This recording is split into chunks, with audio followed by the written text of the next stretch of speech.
नमोकार मंत्र अतिशयकारी आहे. नमोकार महामंत्र महात्म्य प्रकट करणारा वाला आहे. नमोकार महामंत्र महात्म्य प्रकट करणारा आहे. नमोकार मंत्र सामान्य नाही आहे. ह्या मंत्रानेच आतापर्यंत जेवढे भगवान सिद्ध झालेले आहेत ह्याच मंत्राच्या प्रभावाने आम्ही तुम्ही सुद्धा सिद्ध होणार आहोत. नमोकार महामंत्र द्वादशांगाचं सार आहे. भगवंताची ज्यावेळा वाणी फिरते, भगवान ज्यावेळा ओंकारमय ध्वनी समोषणामध्ये बोलतात, द्वादशांगाचं पूर्ण स्वरूप रूप आहे. सगळं त्याच्यामध्ये काय शेष राहिलं नाहीये. संपूर्ण आहे, ते परिपूर्ण आहे, त्यात काहीच शिल्लक राहिलं नाहीये.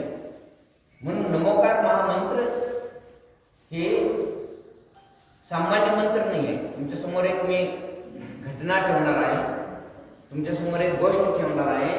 नमोकार महामंत्राचा प्रभाव काय आहे, नमोकार महामंत्रामध्ये ताकद शक्ती काय आहे, ऊर्जा काय आहे. नमोकार महामंत्र आम्ही म्हणतो, काही त्रेची पाणी नमोकार मंत्र म्हणत नाही, फक्त ऐकतात. त्यांना म्हणता येत नाहीये, बोलता येत नाहीये. आम्ही बोलू शकतो, म्हणू शकतो. 3 गतीतले जीव असे आहेत, बोलू शकतात, म्हणू शकतात. परंतु त्र्यांची गतीतले एक जीव असा आहे, ऐकू शकताय परंतु बोलू शकत नाही. आम्ही कोणत्या गतीतले जीव आहोत? आम्ही मनुष्य गतीतले जीव आहोत. आम्ही बोलू शकतो आणि ऐकू पण शकतो. आम्ही 2 काम करू शकतो. ज्यावेळा आमचे इंद्रिय शिथिल होतात त्यावेळा आम्ही ऐकू शकतो. बोलायची स्थिती नसते, त्यावेळा ऐकायची स्थिती असते. ज्यावेळा समाधी मरण होत असते, बोलायची स्थिती असते, फक्त ऐकायची स्थिती असते. कारण शरीर सुद्धा शिथिल होऊन गेलेलं असते. शरीर पण एक प्रकारे त्यावेळा त्याच्यामध्ये ताकद शक्तीच नसते. पण नमोकार महामंत्र हे शरीराला नाही ऐकवायचं आहे, आत्म्याला ऐकवायचं आहे, जीवाला ऐकवायचं आहे. नमोकार महामंत्र ह्या जीवानं ऐकलं तर कल्याण होते. रामाचा जीव पूर्व भावामध्ये म्हणजे पाठीमागच्या भावामध्ये पद्मरूपचे सेट होते आणि भगवंताची पूजा अर्चा भक्ती करून हातात ताट घेऊन घरी जात होते. घरी परत जाताना रस्त्यामध्ये एक त्र्यांची प्राणी बैल इवळत होता, तडपडत होता, प्राण जाणार होते. बघितलं धर्मात्म्यानं पुण्यात्म्यानं. बघा धर्मात्म्याचं पुण्यात्म्याचं काम काय बघा. बघितल्यानंतर दया उत्पन्न झाली, वात्सल्य भाव प्रकटित झाला, मैत्री भाव प्रकटित झाला. बघितल्यानंतर ते ताट वगैरे सगळं घेऊन त्या बैलाजवळ गेलं आणि बैलाजवळ जाऊन आपल्या ताटीत एक जे कळस होतं, चंबू जे होतं, मिळी होते, त्यात पाणी होतं, ते पाणी ते बैलाच्या तोंडामध्ये घातलं. बघा काय पहिलं कार्य काय घातल्यानंतर काही क्षणातच ते पाणी सगळं बाहेर आलं. त्या जीवानं पाणी ग्रहण नाही केलं, पाणी सोडलं. आता पाणी सोडल्यानंतर ते धर्मात्मा पुण्यात्मा बघितलं, आता हे स्थिती, हे जीव आता हे राहणार नाही, आता हे जीव गमन करणार आहे. मग गमन करायच्या आधी माझं दायित्व आहे, माझं कर्तव्य आहे, मी एक भव्य जीव आहे. म्हणून पद्मरूपी सीतनं त्या बैलाच्या कानामध्ये नमोकार मंत्र ऐकवलं. नमो अर्यंतनम पासून नमो लोहे सवसानं संपताच बैलाचं प्राण त्या शरीरातून निघून गेलं. त्या मंत्राच्या प्रभावानं, त्या पद्मरूपी सेठच्या त्या सांगितलेल्या मंत्राच्या प्रभावानं, नमोकार मंत्राच्या प्रभावानं स्वर्गामध्ये जाऊन ते देव होते. कुठं एक त्र्यांची गतीमध्ये, दुःखाच्या स्थितीमध्ये, कष्टाच्या स्थितीमध्ये होतं जीव आणि त्या दुःखातून कष्टातून मुक्त केलं पद्मरूपी सेठानं स्वर्गामध्ये जाऊन ते जीव देव होते. आणि ते देव अवधी ज्ञानानं बघतंय माझ्यावरती कोण उपकार केले. व्यवस्थित आहे का कहाणी संपली नाहीये. व्यवस्थित आहे का, कोण उपकार केलं अवधी ज्ञानानं बघतंय. आणि बघितल्यानंतर ते मनामध्ये विचार करताय की ह्याच्यावरती ज्यावेळेला संकट येत आहे त्यावेळेला मी अगोदर तिथं उभा राहणार, मनामध्ये संकल्प करताय. हे पद्मपुराण ग्रंथामध्ये आहे. लक्षात ठेवून घ्या, कहाणी खूप मोठी आहे. पद्मपुराण ग्रंथ आचार्य रविसेन स्वामींनी लिहिलेत. त्या ग्रंथामध्ये ही कहाणी आहे. पुढे काय होते बघा. पद्मरूपी सेठचं जीव पूर्ण धर्ममय जीवन व्यतीत करून ते सुद्धा समाधी मरण करून स्वर्गामध्ये जात आहे. जे रामाचा जीव अर्थात पद्मृती सेठ स्वर्गामध्ये गेलं होतं, ते जीव अयोध्येमध्ये जन्माला येते. आणि जे बैलाचं जीव स्वर्गामध्ये गेलं होतं ते विद्याधर म्हणून विजयात प्रवर्ताला ते विद्याधर म्हणून सुग्रीव म्हणून जन्माला येते. सुग्रीव म्हणून जन्माला येते. दोन्ही जन्माला आले, दोन्ही मोठे झालं. त्या सुग्रीवचं पण इकडे लग्न होतंय, तिकडे रामाचं पण लग्न होतंय. लग्न झाल्यानंतर कर्माचं उदय येते. सुग्रीवच्या जीवनामध्ये पण काही कर्म उदयला आलं तर त्याला घरातून बाहेर काढलं.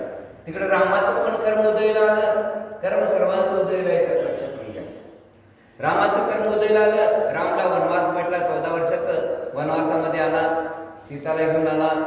रावणाची कुदृष्टी पडली सीतावरती, सीताचं अपहरण झालं. अपहरण झाल्यानंतर राम खूप दुःखी होता. तद्वा मोक्षगामी आचार्यदेव सांगतात, आचार्य भगवान सांगतात, सर्वांना विचारला, माणसांना विचारला, स्त्रियांची, वृक्षांना, झाडांना पण विचारायला लागला, माझी सीता कुठे गेल्या, कोण बघितलाय काय म्हणून.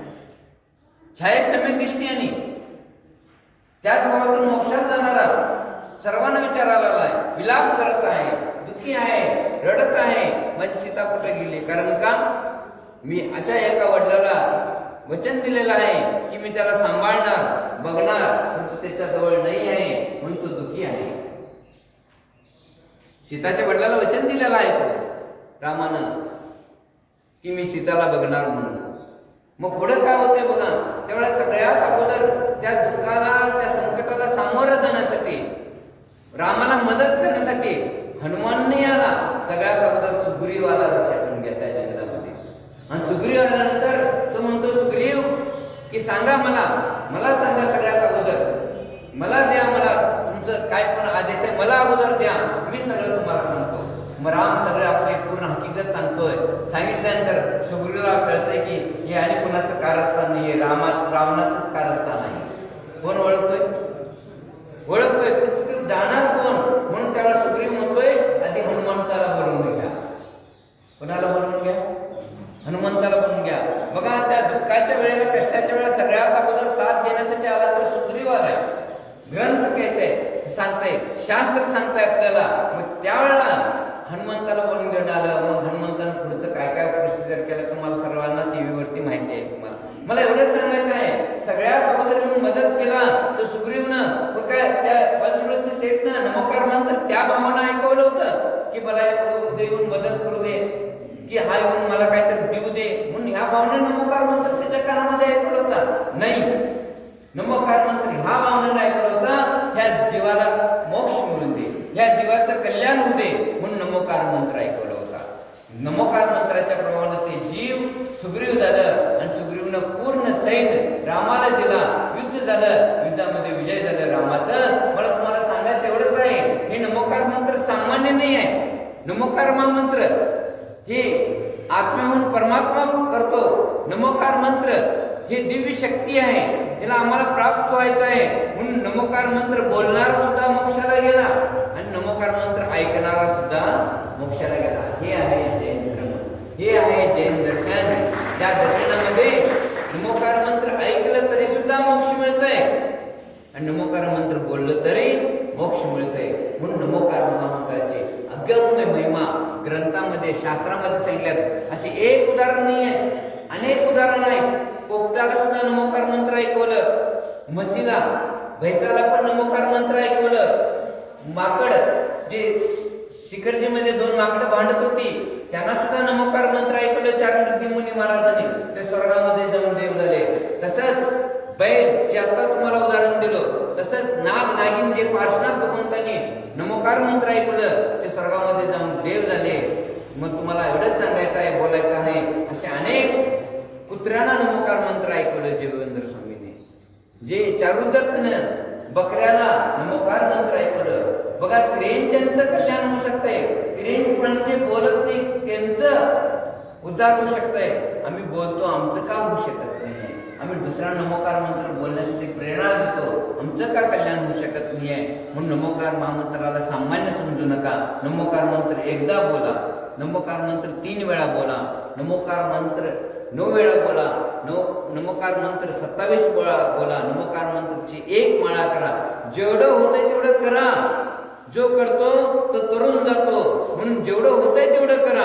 तुमच्या हातून नमोकार मंत्राची कमीत कमी 5 माळा तर रोज करायलाच पाहिजे. नेमाय लक्षात ठेवून घ्या. परंतु जेवढं होतंय तेवढं करा.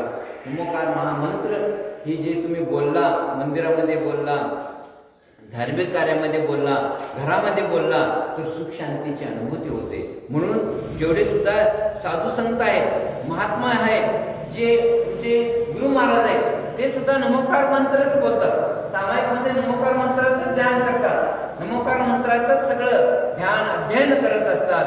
म्हणून नमोकार मंत्राला सामान्य समजू नका. हे मला येते बाबा आणि येते हे मी काय बोलणार नाही असं म्हणू नका. येतंय तर बोला. त्याच्यामुळे अनेक जीवांचं कल्याण होतंय, अनेकांचं चांगलं होतंय. म्हणून हा नमोकार महामंत्र जे आहे हे म्हणून विश्वस्तरीय हे जे आयोजन केलेलं आहे जितो संघटनानं अध्यक्ष, सेक्रेटरी आदी सगळं पूर्ण त्या कमिटीला सुद्धा माझा खूप खूप आशीर्वाद आहे. आणि इथे जमलेले सर्व महानुभाव, आपले चिंचवाड नगरीचे आदिनाथ दिगंबर जैन मंदिरचे कमिटी महानुभाव, आपले या चिंचवाड नगरीचे महिला मंडळ आणि वीर सेवा दल आणि कुठले कुठले दल आहेत बाबा, आणि आहे की युवाचार ग्रुप आणि कुठले कुठले ग्रुप आहेत, सगळे ग्रुप. त्या ग्रुपमध्ये आणि मी आहे ना, या सगळ्या ग्रुपवाले निश्चित रूपेनं तुम्ही हे जे नमोकार महामंत्राचं जे आयोजन केलेलं आहात, तुम्ही बोलत आहात, ही जी आत्मोपलब्धी तुम्हाला होणार आहे, मिळणार आहे. काही गोष्टी सांगूनच मिळणार आहे म्हटल्यानंतर व्यक्ती त्या वेळेलाच येऊन करत, काही गोष्टी न सांगता सुद्धा मिळतात. म्हणून त्या गोष्टी करण्यासाठी आम्ही सर्वजण एकत्रित झालेले आहोत. हे आत्म्याचा लाभ आहे.